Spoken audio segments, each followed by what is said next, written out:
Good morning, I'm Samira Ahmed. Welcome to the Huxley Halftime Summit. We would normally, of course, be gathering at Digital Catapult, but one of the benefits, I guess you could argue, of being in this situation is that we have the benefit of speakers not just in London. So we've got people joining us from Zurich and Manchester. You'll all know that meeting for the British Science Association's halftime review this year has a particular strange symmetry about it. Gathering online as the WHO has announced a new tipping point into a massive second wave of COVID-19 infections. Behavioural scientists are watching the eruption of reckless crowd behaviour at beaches, parks and illegal raves. But equally, there's real momentum for change. Black Lives Matter protests, sparked by the police killing of George Floyd, have opened up a remarkable wider discussion across many industries and societies, and including the world of science, about how to root out institutional racism.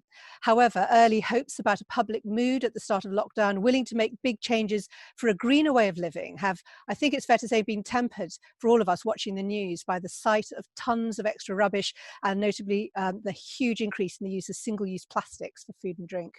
The age, the wealth, the ethnic and the sex-specific impacts on the economy and the survival rates of this pandemic are starting to be measured. Each of our panelists will take a couple of minutes to talk to you about what they've identified as their moment of 2020 so far, before a discussion with me and your questions. As you will have seen on the slide, the way to do it is use the open general chat function, put the word question in capital letters at the start of your comment, ideally maybe who you are as well, and then submit the question, and I'll get to see them as they get sorted out. So with no further ado, let's begin. Our first speaker is Juergen Maier, who's an engineer by training, but is the former chief executive of Siemens UK and now sits on the government's Advisory Industrial Strategy Council. Over to you, Juergen. Well, thank you very much, Samira, and a pleasure to be here on the Huxley Summit today. And my introduction and moment is going to be about long-termism and about how we really create prosperity, long-term prosperity through an industrial strategy. And I feel that, of course, whilst we are in this terrible, shocking COVID crisis, it is also an opportunity. It's an opportunity because we are going to be spending billions and billions on helping our economy recover. That means, by definition, the old principle of free market economies that has driven so much of our economy for the last 20 or 30 years is gone, because we are intervening in a significant way. So we might as well make it hugely strategic. And by strategic, what I mean is we need to channel that intervention money into only supporting the future industries that we really want to create prosperity for our nation. By that, I mean things like hybrid electric flying. By that, I mean much more renewable energy and the hydrogen economy to create part of the storage that we need for that national energy grid. And of course, underpinning it all is the broad digital economy, the digital tech startups, which are very much supported by the Digital Catapult, which is hosting the Huxley Summit, albeit virtually today. Now, our government had an opportunity to do that yesterday in Boris Johnson's New Deal. And in terms of what I'm talking about, I think it failed to deliver. It wasn't strategic enough in the sorts of themes that I'm talking about. I balance that. This morning, we have seen an announcement from government to put 300 million more into R&D, hopefully into the many of the areas that I'm talking about. And it's more of that that I think we need to see, and I look forward to seeing more of that as we go forward. Our competitors, like Germany and France, they're not spending much money into shovel-ready projects. They are investing heavily. Germany, 7 billion into the hydrogen economy. France, 8 billion to support the hybrid and electric car revolution. Those are the sorts of things we need to be focusing our R&D, our science, our technology, and ultimately our scaling up and our manufacturing on as we go forward. And I'm hoping we'll see much more of that, and also look forward to the discussion with you later today. Thank you. Fantastic, thank you. It's some really specific examples there of the millions and billions being invested in countries like France and Germany. Our next speaker is Laura Serrant, who's Professor Laura Serrant OBE, a Professor of Nursing, a Chair of the BME Strategic Advisory Group for the Chief Nursing Officer England. Welcome. Unmute. Here we are on mute. Yes, that was a good start. Thank you, Samira, and good morning, everybody. My few words this morning is really about 2020. The World Health Organization announced late last year that 2020 was going to be the year of the nurse and midwife, and it was supposed to be a celebration of healthcare and healthcare professions. With COVID-19, obviously what's happened is it's a different kind of world. And the impact that it's had is not just on the celebration of nursing and its contribution to healthcare, and particularly the drive that we had around the Sustainable Development Goals, that nursing and midwifery was announced as the #1 key profession to help us achieve health for all and health equity. What we've seen in COVID-19 so far, as with other pandemics, is that what it's done is revealed some of the inequalities within our society. And you talked about a few of those this morning. So pandemics are not a new thing, but what they always do is reveal to us the areas of our society that actually we haven't paid much attention to, whether that's the experiences of individual people or how our organizations and businesses are able to address the needs of a diverse workforce as well as diverse client base.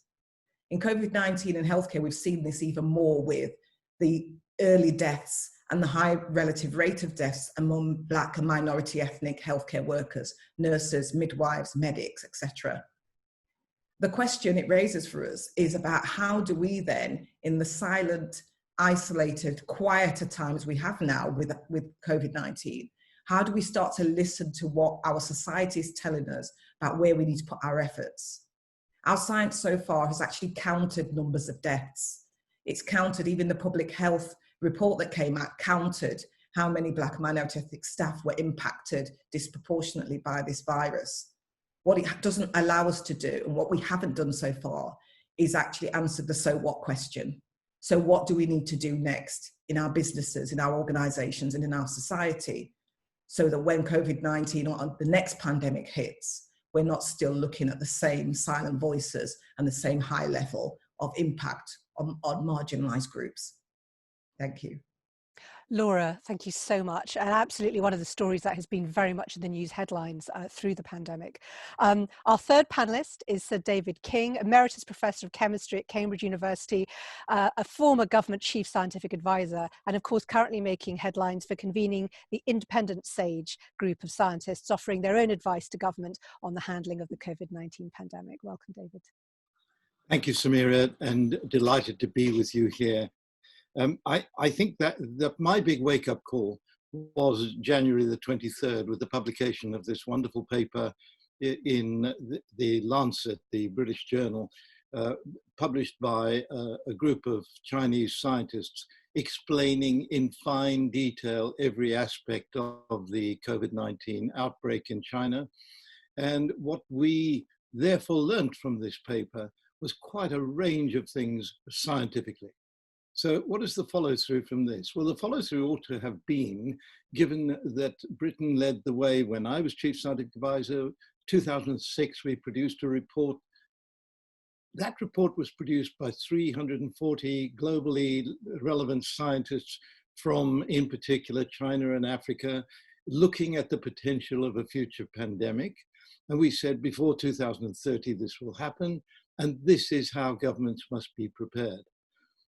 Now, January 23rd, Britain was no longer prepared. We were putting all the preparations in place until the austerity budget came in 2010.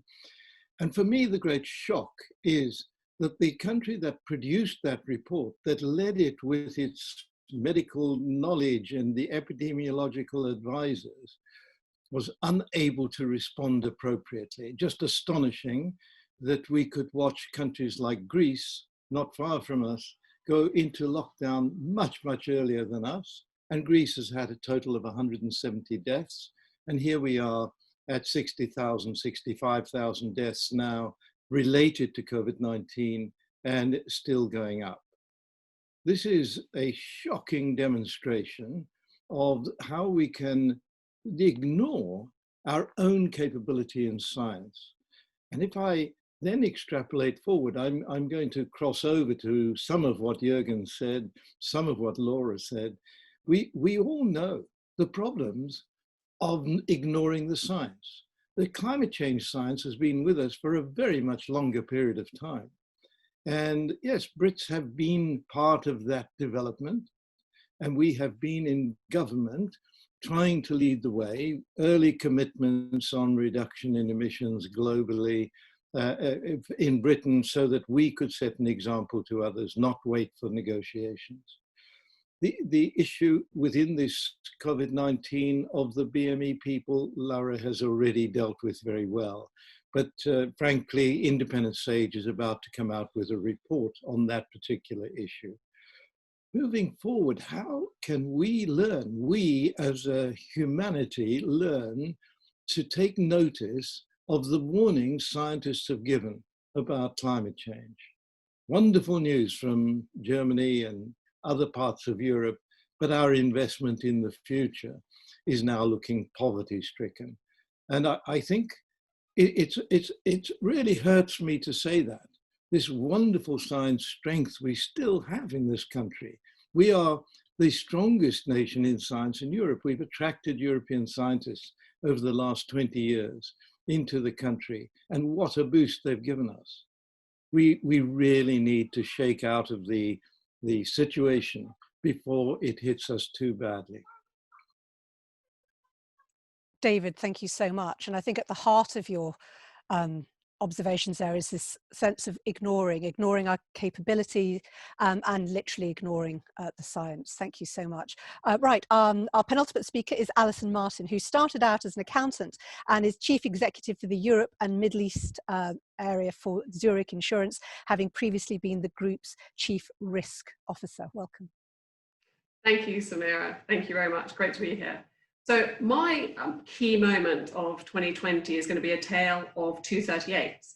So I'm going to take you back to Saturday, June the 20th this year, with an unprecedented heat wave across northern Russia, which produced the highest ever recorded temperature in the Arctic Circle.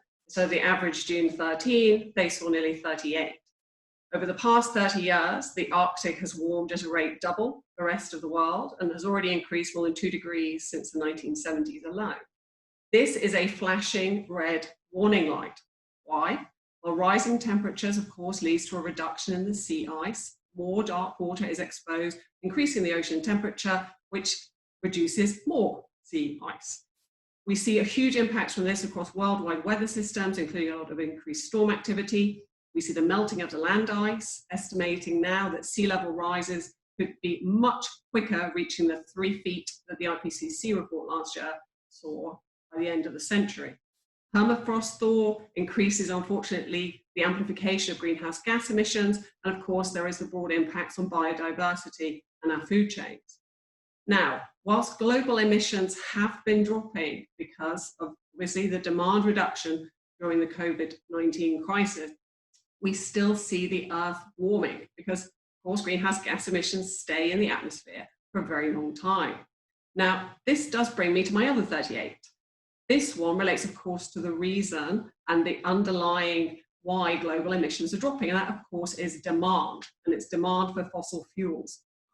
Now, this is most extremely exemplified by the West Texan Intermediate crude price, which, if you remember, back in April, reached an all-time low of negative 38, 37.63 to be precise.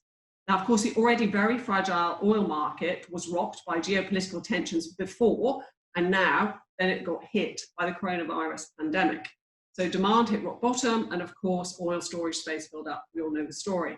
Now, of course, the price didn't stay low for long, but demand has remained reasonably low.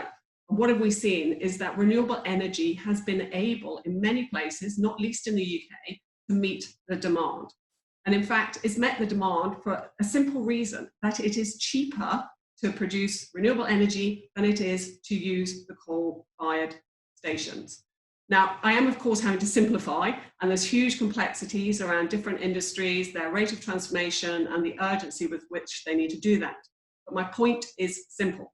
Nature has given us enough signals now that we need to listen to the evidence of climate change now, and we have the tools and the capability to take action about it now. Thank you. Alison, fantastic. Thank you so much. And I loved your example of the 238s to start it off. Before we take our final speaker, just a reminder that questions we want you to submit on the open chat, start it with the capital word questions.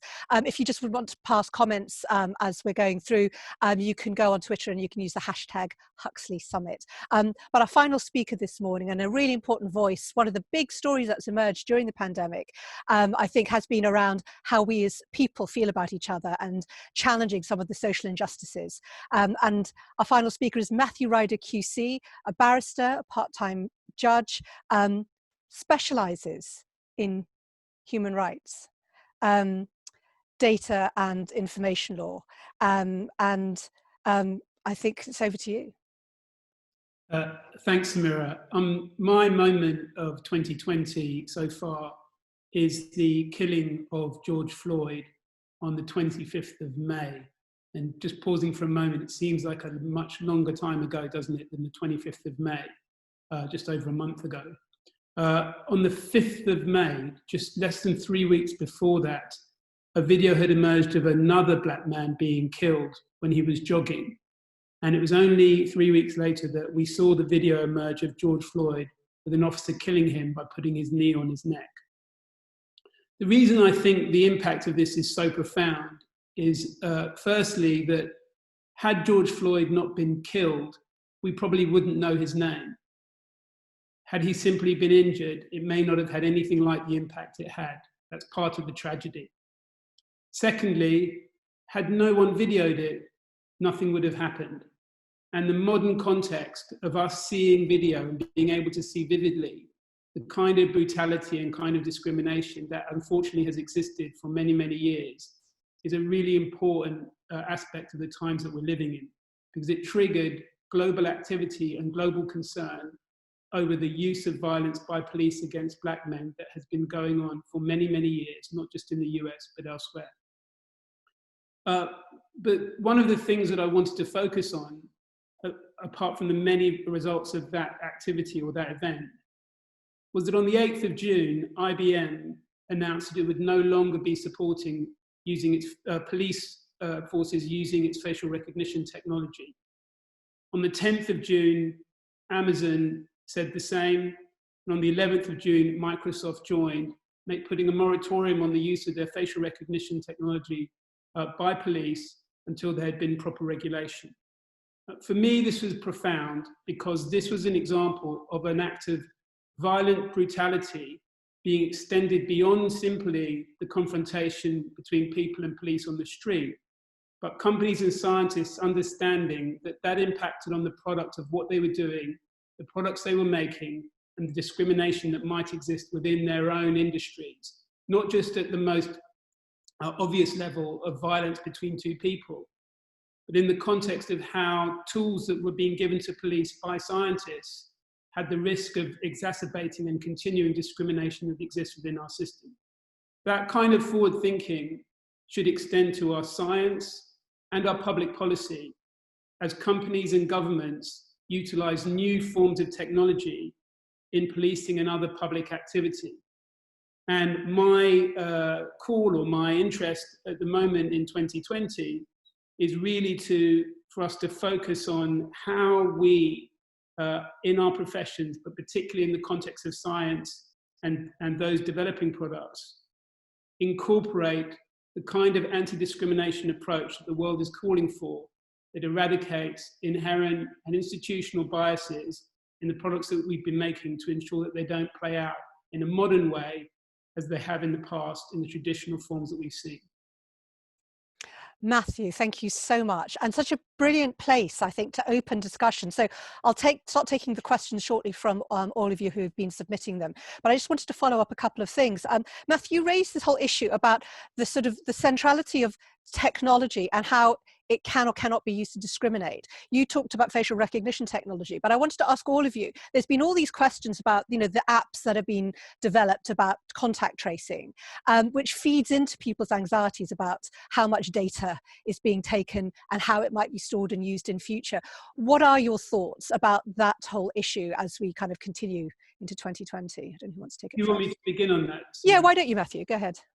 So I wrote a lengthy legal advice, which was published, along with other lawyers, which was published a few months ago, about the COVID-19 tracing app and the way that was being rolled out by the government, expressing concerns about the decentralized approach that was preferable versus a centralized approach, which would create so many obstacles for the government that we didn't think they'd be able to overcome them.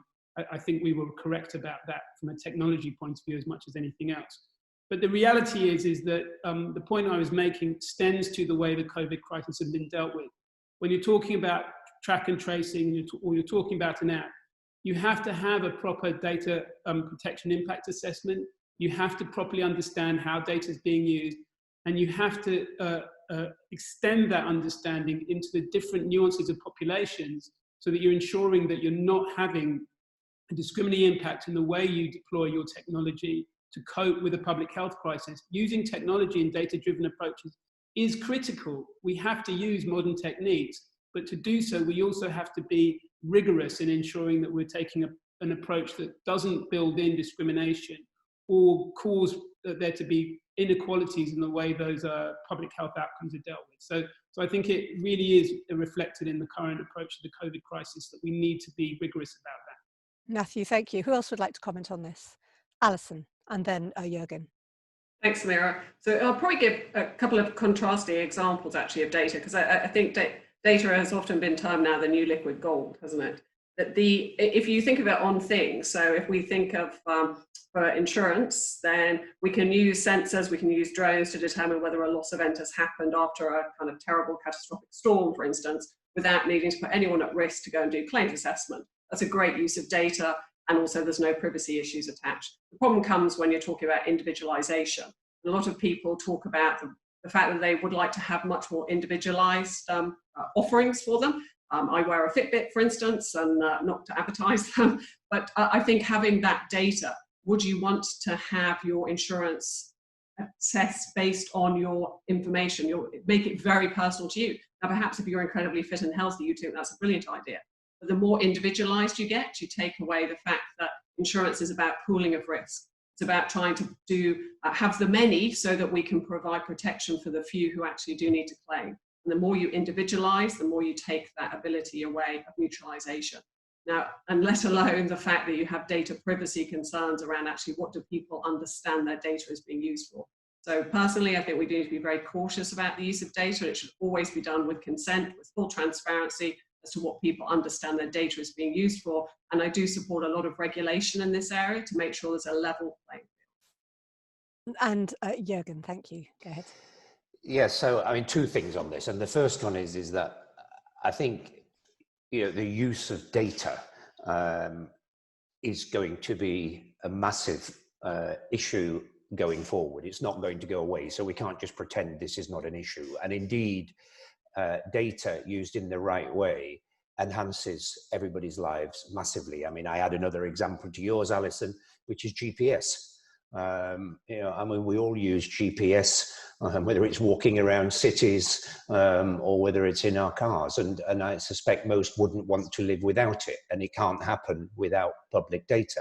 Now, the issue is who gets the benefit of that data and how is that benefit distributed?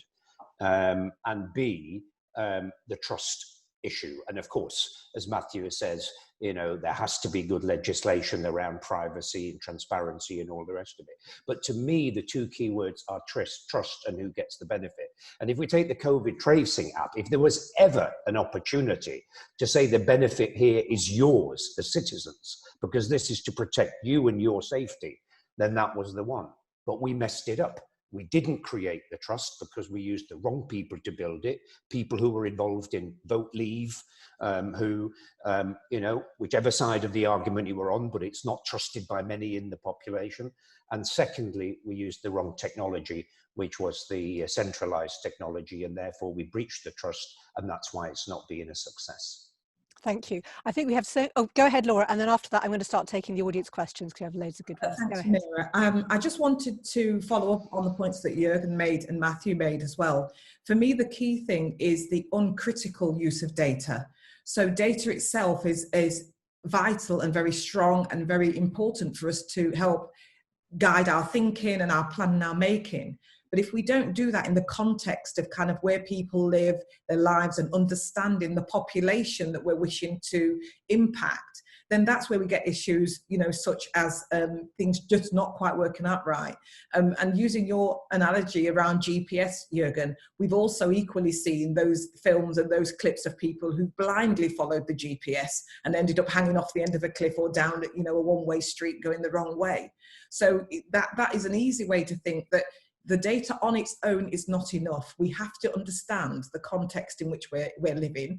We also need not to be blinded by things that we can count, which existed anyway, and then use the data to prove something that was already there.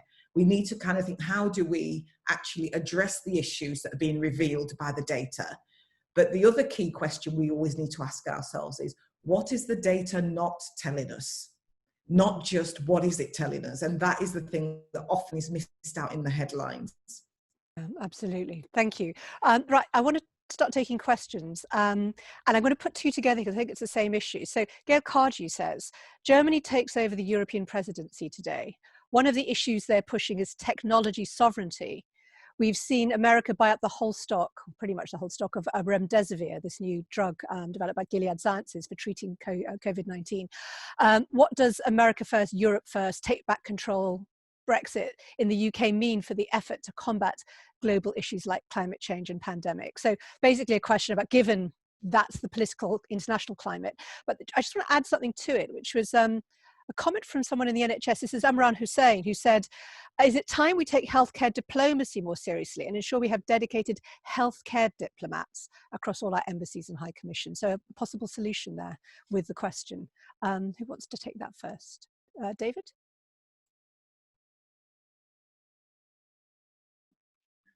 I think this is a critically important question. If we really believe that COVID-19 is a portent of the future, there's no reason at all why this won't happen again. And if we fully understand the massive challenges of climate change, Alison has laid it out with what is happening in northern Russia at the moment, we all need to be pulling together. This is a massive series of things happening in the world that demonstrate that the way that we're discussing operating in some countries, we go first, we do what we need for our people, is never going to be a way to manage a safer future for all of us.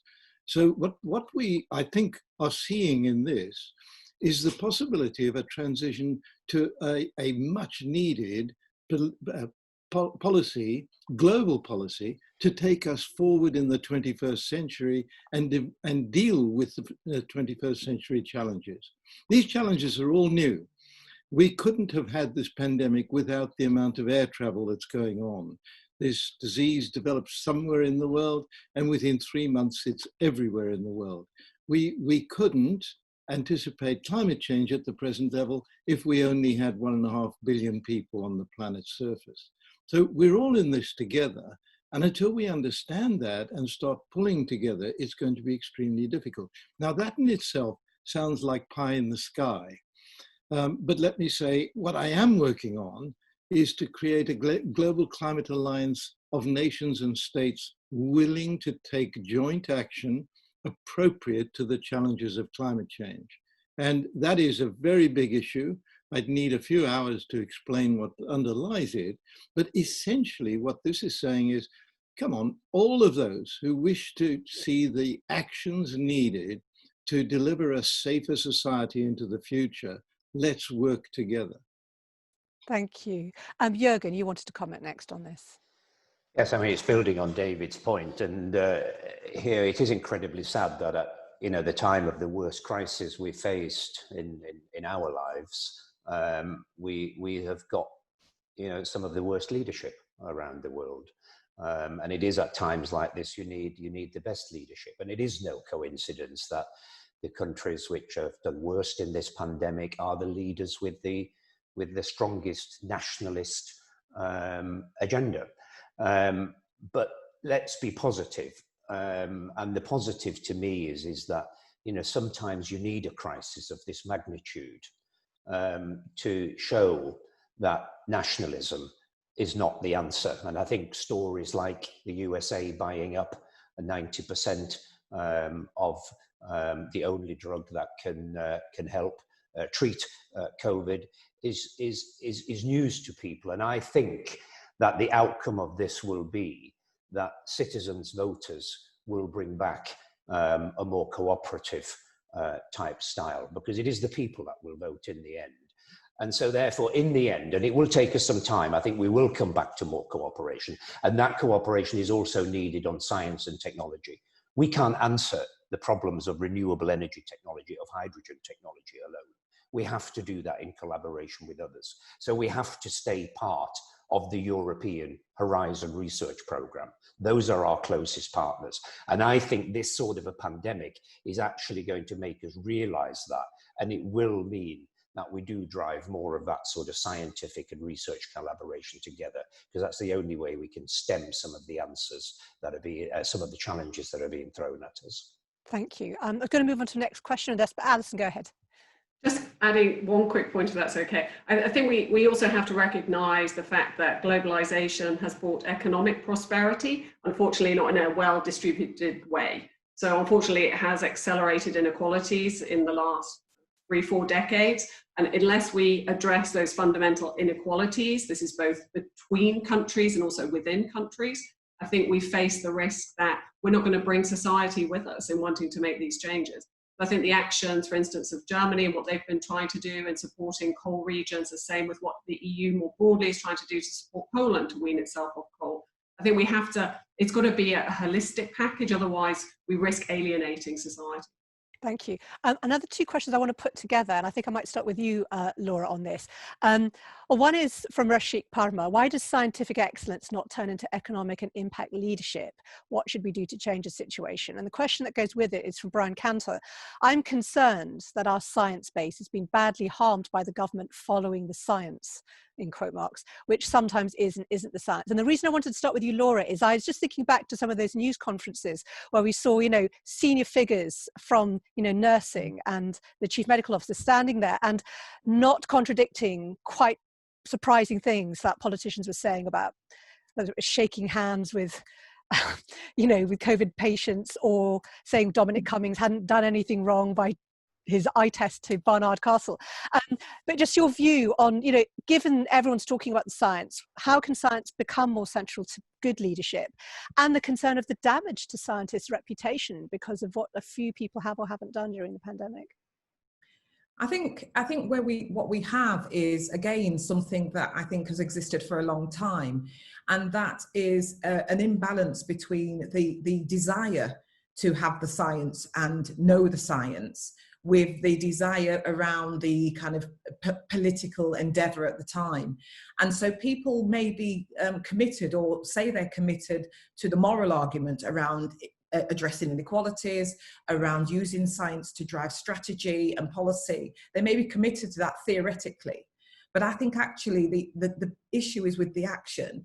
I'm not convinced that people actually know what to do with the science when they've got it. It's almost as if sometimes as scientists, you produce the science, you're advised to what your opinion, your views are around the data that you've provided, and you give that. And once that's handed over, the involvement of the scientist almost disappears, and that it's used for what to I think, to highlight whatever headline is required at the time.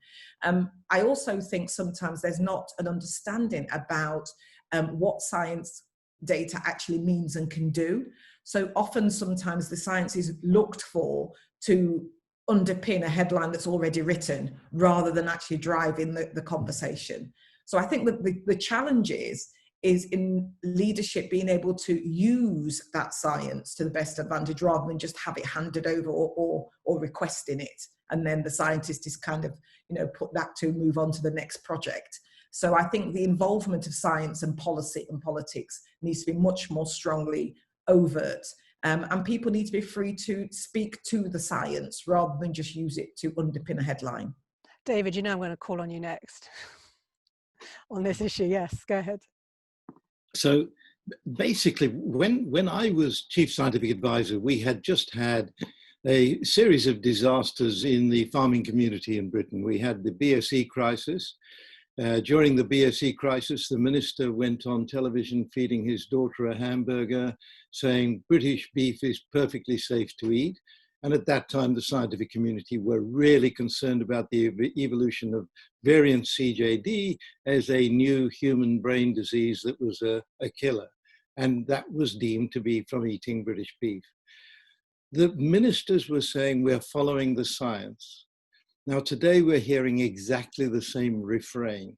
So what happened when I became Chief Scientific Advisor, I went into the Prime Minister and simply said, I put my advice into you, and my advice isn't going to just be, this is what the science says. It's also going to say, and this is the policy implication. This is what should be done. And then I said, I'm going out into the public domain, and I will say exactly what advice I've put into the government. Now, I always took the line, that's my advice, and it's for policymakers to yay or nay. But of course, it's very difficult for a policymaker, if you're giving the science advice, to then go out publicly and say, sorry, we're ignoring that advice. So it did sound a little undemocratic from that point of view. But nevertheless, that's what continued all the way through till 2010. And then suddenly we moved back into a command and control policy in which the science advisors were no longer allowed just to walk into television stations and tell people what their advice was. And there we have this whole crisis. We get science being held up as what the government is following at every step of the way, which frankly is nonsense, but we have no means of knowing because the science wasn't out in the open. Even today, after Independent Sage was set up, they began publishing at a very late date some of their minutes and some redactions. Some minutes have not appeared. But the main point is that yesterday's advice is still not given into the media last night. Right? So in other words, it's always old advice that we hear about. None of the science advisors is free to say their piece. And there's the difference. I don't believe we're going to see anything but a loss of trust in the science instead of a loss of trust in the political system. That's the risk we run. So the question, just to bring it back to the question, which was, so what can be done to reverse that situation? So what do scientists need to do so that they don't find themselves carrying the can for this? Everyone is saying I set up Independent Sage myself. Actually, it was the scientific pressure on me to lead Independent Sage. Right, so I think the scientists need to get out there into the public domain and tell the public what they think. I have to tell you, we never anticipated the response we've had from the public. We're in demand every single day on television, radio, and why? Because when the broadcasters invite a science advisor or a minister on, they are refused. They cannot come on freely. So we are the only voice of science in the public domain. I think that is the way to handle it. I think there's a whole issue about how much lack of cooperation there is in terms of informing the public through news outlets. So thank you for raising it. I want to go on to a couple of social questions, and I'm probably going to start with you, Matthew, and then anyone else wants to respond on these. And I'm going to put two together again.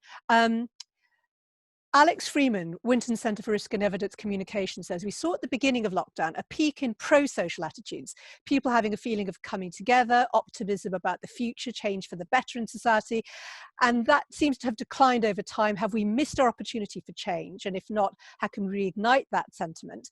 And I want to add it, not to diminish one or the other, but Alvin Carpio says, since the start of the coronavirus pandemic, there's been a threefold increase in hate crimes against people of East and Southeast Asian heritage in the UK. Because of the geographic origins of the virus. How do we as a country raise and address other forms of racism while supporting and backing Black Lives Matter and without trying to create, in his words, an Olympics of oppression? And that question is particularly for you. But there's that whole question, there's Black Lives Matter and the implications of that, and a sense of, were we trying and did we feel that we were becoming a better society? And, you know, can we keep that momentum going? Take that first, if you will, Matthew. Thank you. I mean, those are big questions. I'm a barrister, but I was Deputy Mayor of London for social integration for 2 years, from 2016 to 2018. So I have some kind of professional experience of trying to deal with communities integrating with each other. And I think what I would say about both of those points, because they're sort of general points about us coming together, and also a point about the way some types of discrimination can peak in a crisis. I think my answer to that would be that you can't address those superficially in the moment. If you don't have an underlying solid foundation of social integration and people understanding each other and living their lives in an integrated way, then you are going to get these schisms, divisions, and these panics with each other when a crisis hits, when people feel under pressure. The answer is forward thinking and government planning about how you want your communities to live. It means, not in a fuzzy way, properly supporting the voluntary sector so that people can integrate with each other through voluntary work. It means initiating community programs which fund small community groups so that when you have a crisis, those community groups still exist, those small organizations still exist, and they're able to do the kind of granular work that bring communities together that can't be done in an emergency or in a slapdash way just when a crisis hits. If you're talking about Black Lives Matter, for instance, and how that impacts, obviously we're seeing an important and much needed focus on discrimination against Black people, which is much needed sometimes under the aggregated label of BAME or BAME. Sometimes the nuances of discrimination get lost. But it's important that while we're understanding this moment in relation to discrimination against Black people, that we don't overlook the fact that there are other types of discrimination that exist. I would just add one little further illustration about that in the context of Black Lives Matter. In response to the Black Lives Matter kind of interest in campaigning, some groups which have been operating in that sector for many, many years with almost no funding have suddenly had an interest and a spike in people wanting to donate to them. One example is a group called Stopwatch, which I've worked with, which is a group that looks at police accountability.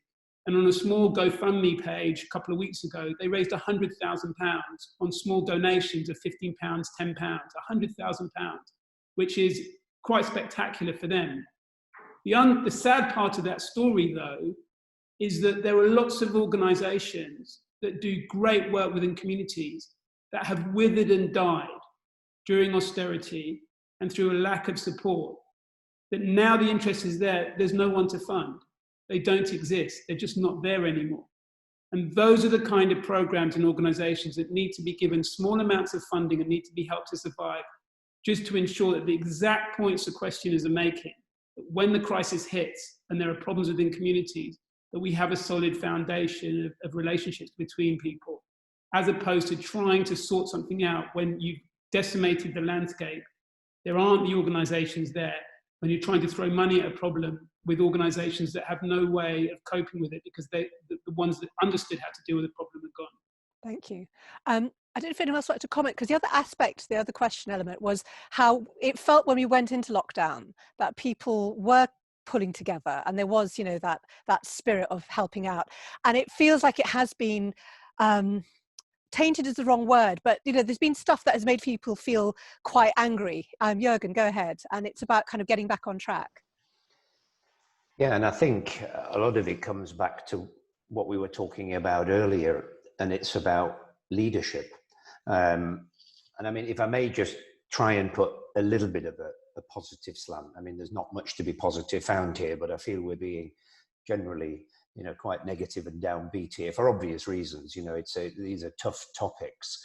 But if you do go into especially scientific communities, if you go into digital technology companies, the digital catapult that is hosting this session, we understand inclusion. And one of the things I love about the digital catapult as chairman is that you walk into the digital catapult and it is inclusive in every way. Every underrepresented group is represented in a very represented way. And what we understand, both in that and in scientific environments, that is what creates the best outcomes. It creates the best innovation. It creates the best inclusive thought. So we do understand it in this community. The problem we have in broader society is one of leadership. And the minute you give airtime to that racist element of our society, then you give them permission. And that is what I think has happened. And we saw it in the recent riots that we saw from the right-wing extremists. They were allowed to go out on the streets and make Nazi salutes. In my country, Austria and Germany, that is illegal. Now, that doesn't mean it doesn't happen, but the leadership sends a very clear message that this is not tolerated in our country. And what the recent times have done, allowing Nigel Farage with his airtime, making his ridiculous statement at the weekend of the problem in Glasgow being an illegal immigrant, which it wasn't, it was an asylum seeker. And these sorts of things getting airtime, too much airtime, is ultimately what creates and breeds the sorts of horrible contempt and racism, and we need to stamp it out at the leadership level. Yeah, Matthew, and then I'll take another question. Go ahead. I don't want to get into a sort of back and forth about it, but there is one aspect of what Juergen just said that I just want us to be slightly careful of. I'm sure he's aware of it, is that sometimes, and when I was at City Hall, I worked with people who were involved in different industries, including a lot of people who worked in the tech industry. And the reality is that appearance of diversity and inclusion, when you walk into the room and you see a sea of faces, you see women, you see people, different ethnic groups, can often mask enormous differences and inequalities within an industry, because the people you're looking at don't necessarily have the same level of seniority. You can have a room full of people where all of those people of colour might be in junior positions, they don't have positions of influence. And on top of that, some of the stories that that came across my desk that were brought to me in my role as Deputy Mayor for Social Integration in the tech industry, some of them were awful. So for example, a really common problem was women who were initiating ideas in startups being asked to confirm that they wouldn't get pregnant for a period of time while the funding was in place. The sort of requests that would be absolutely unlawful in the context of any form of employment were relatively commonplace in the context of venture capitalism and startups.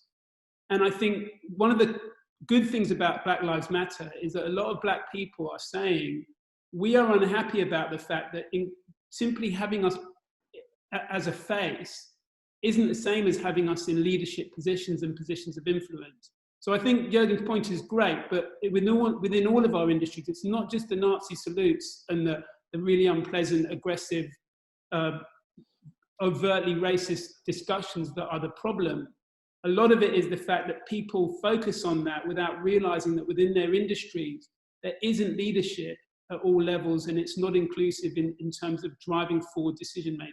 Thank you. That was really good to give that analogy of how. And can I just quickly come back very to quickly, just to say thank you for raising the point. And I hope I didn't say that everything is perfect in tech.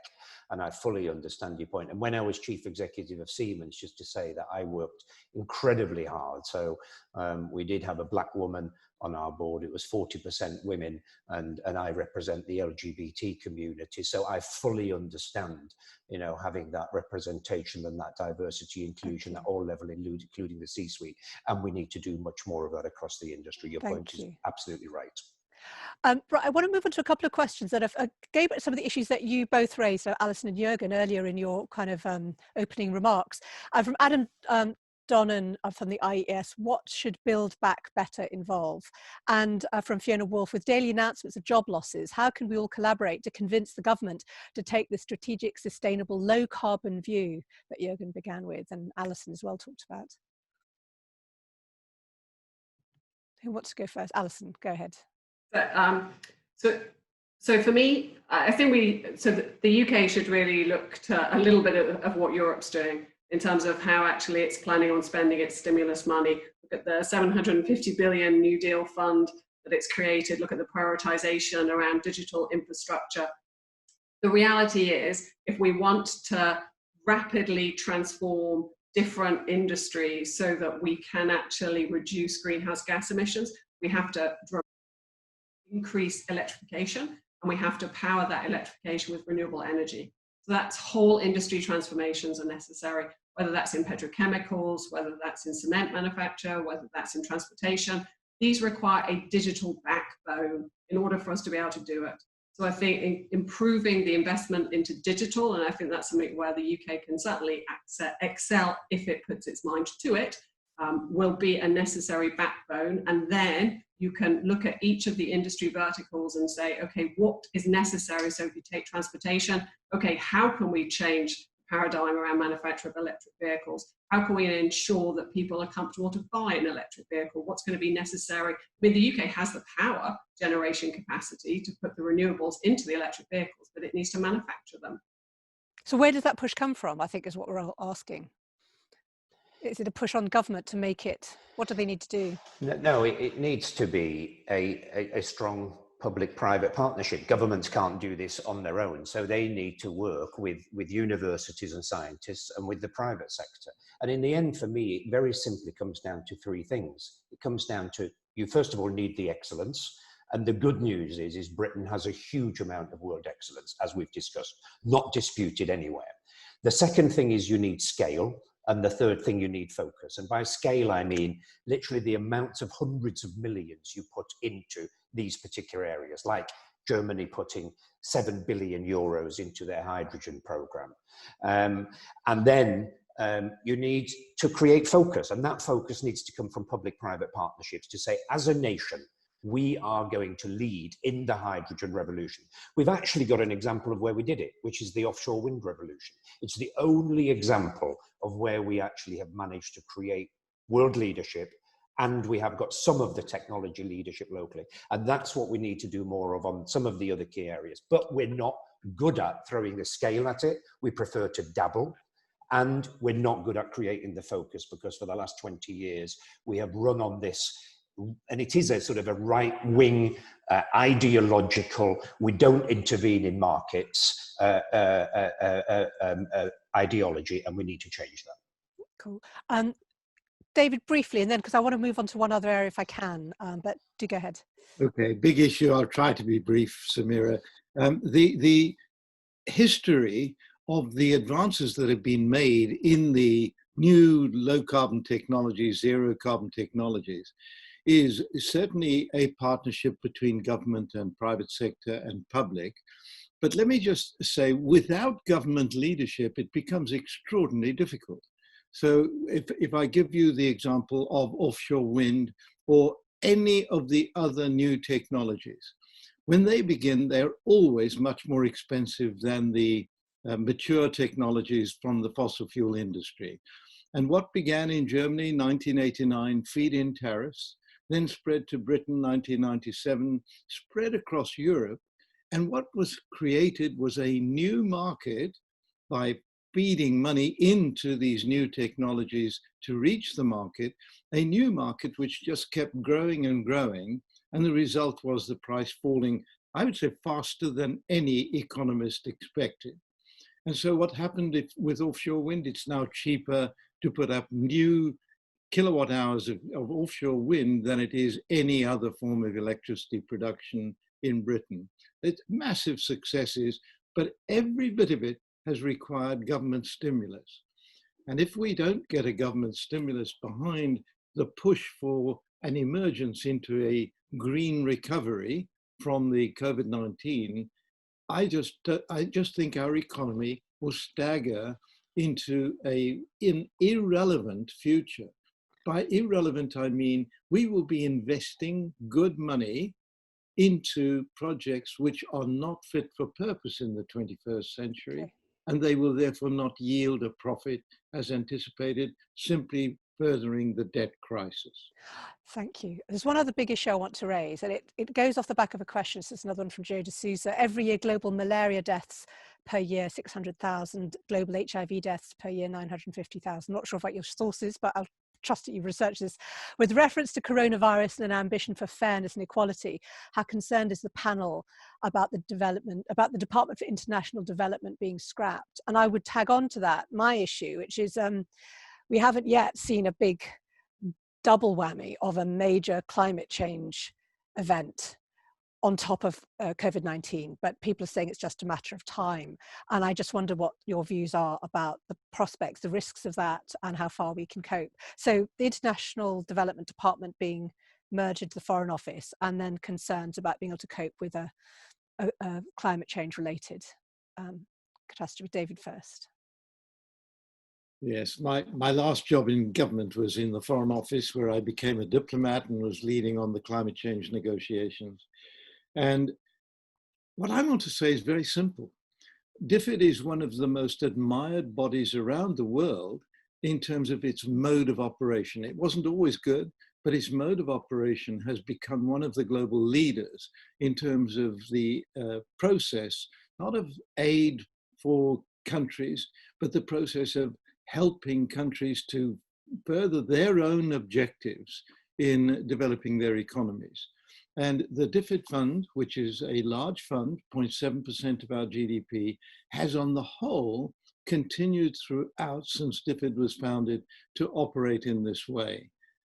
It has a reputation abroad which gives Britain soft power because it is seen to be funding not in the interests of Britain, but in the interests of the country that we're working in abroad. The Foreign Office has a very different perspective. The Foreign Office delivers for Britain. So there is a very different approach, and my fear in DFID moving into the Foreign Office is that we're going to see that total loss of confidence abroad in the manner in which DFID was operating. Now that's a fear. It is possible that it could operate well, but I'm really very worried about it. No, I don't think you're the only one. Alison, I wondered if you'd like to talk particularly about the risk element of climate event. Yes, maybe I try and tie the two together. So I think, unfortunately, if you look at where a lot of the UK's foreign direct investment money goes, it goes into actually perpetuating global warming. So unfortunately, a lot of investment actually goes into the manufacturing of thermal coal plants, for instance, which not only, as David said, actually the production of renewable energy is cheaper, not only to build, but also to run. So I think there does need to be a look at what actually the FDI budget is going into. Because if the math is super simple. If you invest in resilience building in local communities, all you have to do is invest $1 in resilience, and it saves you $5 when a tragic climate-related event happens. Typically, that could be flood, it could be intense storm activity, and we're going to see a significant rise in sea levels. So I just think we need to rethink, where is the money going? What are we trying to build? Are we trying to build resilience for local communities, or are we trying to perpetuate the cause of global warming? Thank you. Can I add one more question just before we go to your final thoughts, which is from Ben Osborne, MD of Pfizer. COVID-19 has clearly shown the close association between healthcare, and the health of our economy, yet healthcare is often seen as a cost, at times a drain.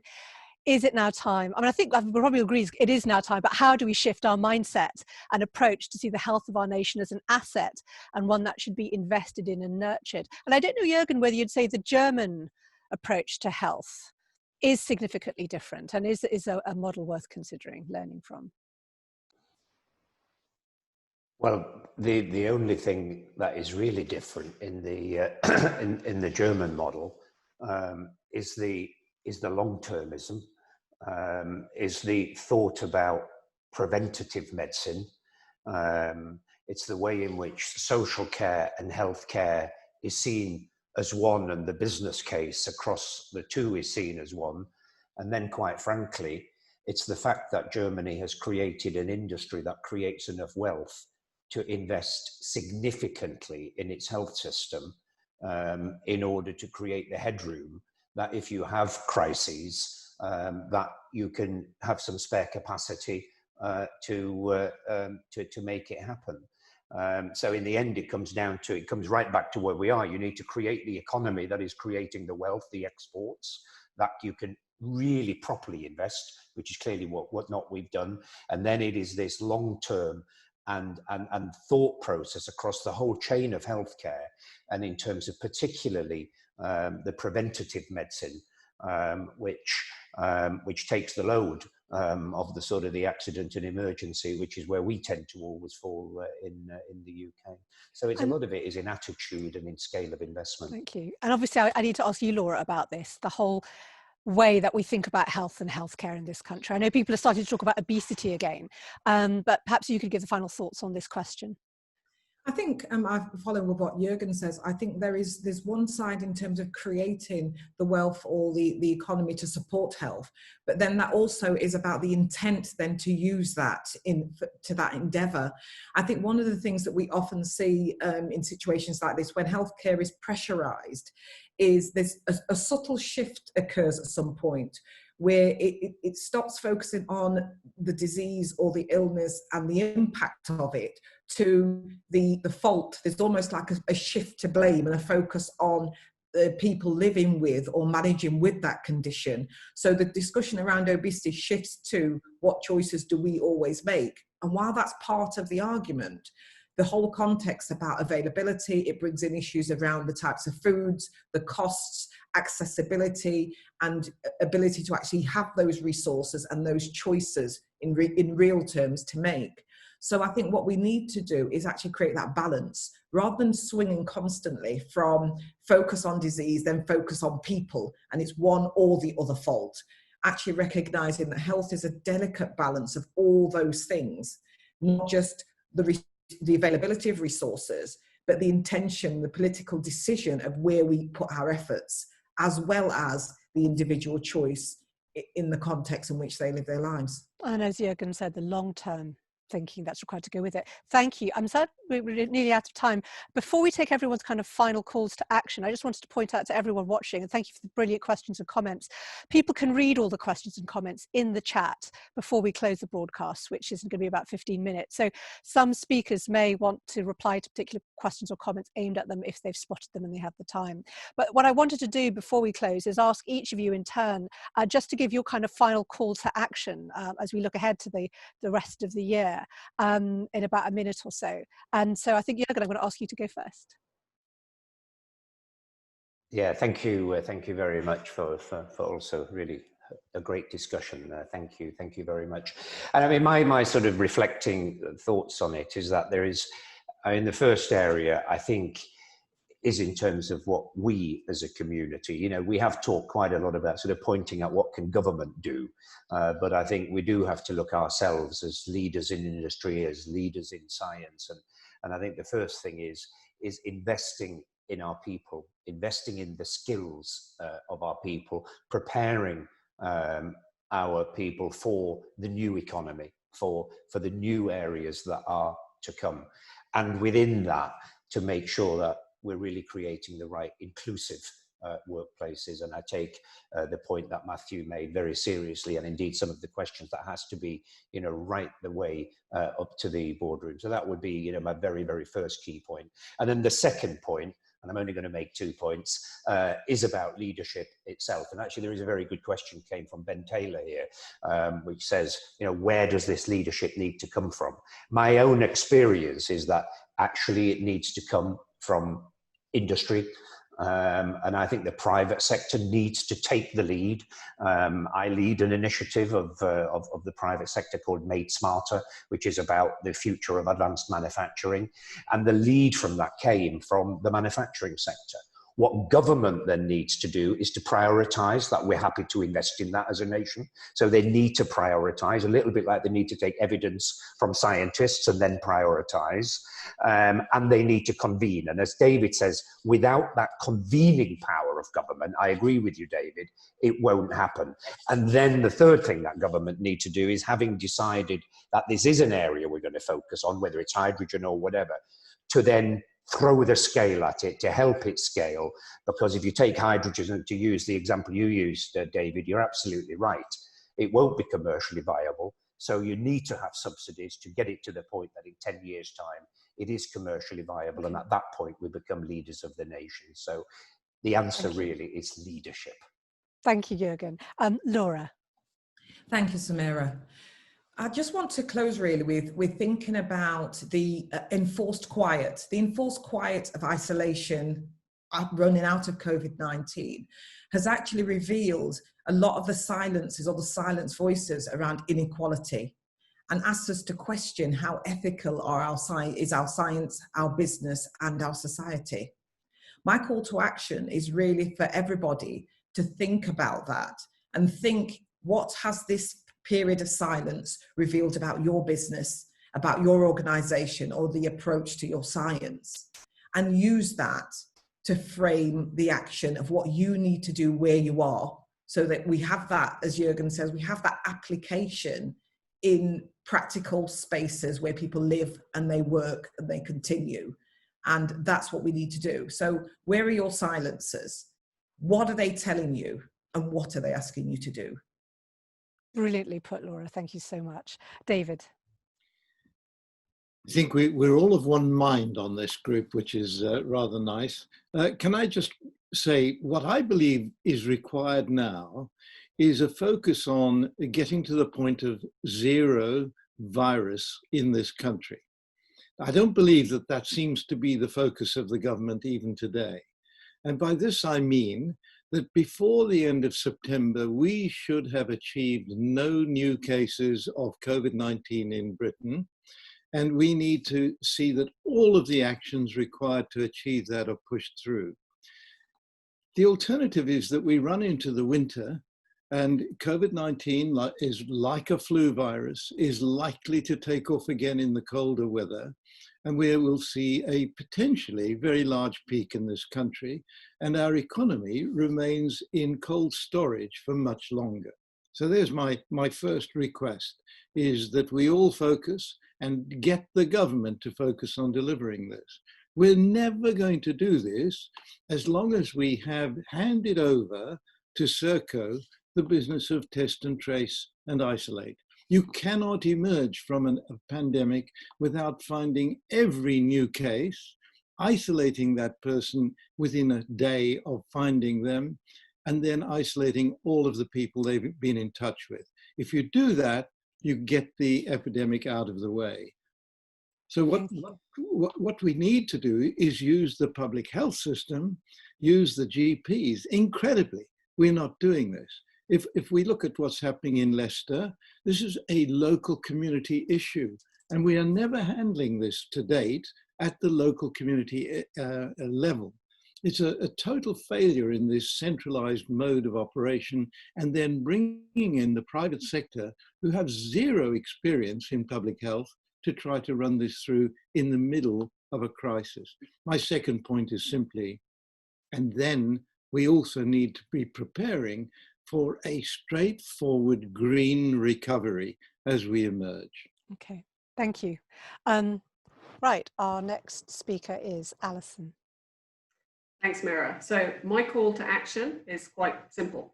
It's for all business leaders, for governments, for society at large, to commit to both individual and collective actions, not words, that will limit global warming to no more than 1.5 degrees above pre-industrial levels. This should include the use of the billions of stimulus from COVID-19 to support the rapid transformation of industries, whilst making sure we do address the fundamental inequalities that still exist today, unfortunately. It's a sad reality. The possibility of a pandemic like COVID-19 was well articulated long before this crisis, but it was very hard to galvanize any policy action for what was considered to be a tail risk. So high severity, but very low frequency. So many countries have built no resilience. We need to work together now to make sure that climate change risks are properly dealt with, because let's face it, we have no excuse. And Matthew. Thank you, Samira. My call to action is for every sector, particularly within the science industry, but also the public sector and government, to use this moment to confront discrimination that is inherent within their work and within their industry. And that means discrimination in the way they're building their products, and discrimination in terms of the diversity and the makeup of their teams. And when I say that's a call to action, what I mean by that is not to think about it or to discuss it, but every single organization or every person listening to commit to doing a single action, a single thing between now and the end of the year that within their company addresses this issue. Because the good examples we have that I raised at the beginning, like Microsoft or Amazon or IBM saying, we are going to stop developing allowing police to use facial recognition technology, may not be enough in the long term, but it's a specific thing they did to respond to the concern that was raised by the George Floyd killing and the Black Lives Matter movement. Just doing a single thing, one thing is at least a start, but talking about it isn't. And I would end really by saying just this. If you don't know what to do and you don't know that action, what I would suggest is what I'm calling a pipeline promise, which every single industry can do. And the pipeline promise is this. If you are in an industry where you say we can't improve the diversity within our industry because the pipeline of recruitment isn't good enough, we can't get the doctors, we can't get the leadership, the pipeline of people just isn't there, then every single year that you do not recruit, you commit to funding the pipeline. Your industry makes a contribution to an organization that builds that pipeline. You make a pipeline promise, recruit or fund it. And if you make that promise, you can assure yourself that every single year, you will be making a change to that pipeline. Matthew, that was such a brilliant point to end on. Thank you, all of you. Looking at the comments, there are some really interesting issues and important issues you've raised for the British Science Association, and I think they'll be getting a response in some way. Thanks for all the questions. I hope we managed to cover some of the big areas. Thank you to terrific panelists who absolutely engaged with what is a truly bizarre time, and I really appreciated having the chance to actually gather and talk to you all about it right now. But I'm going to hand over now to Catherine Matheson, the Chief Executive of the British Science Association.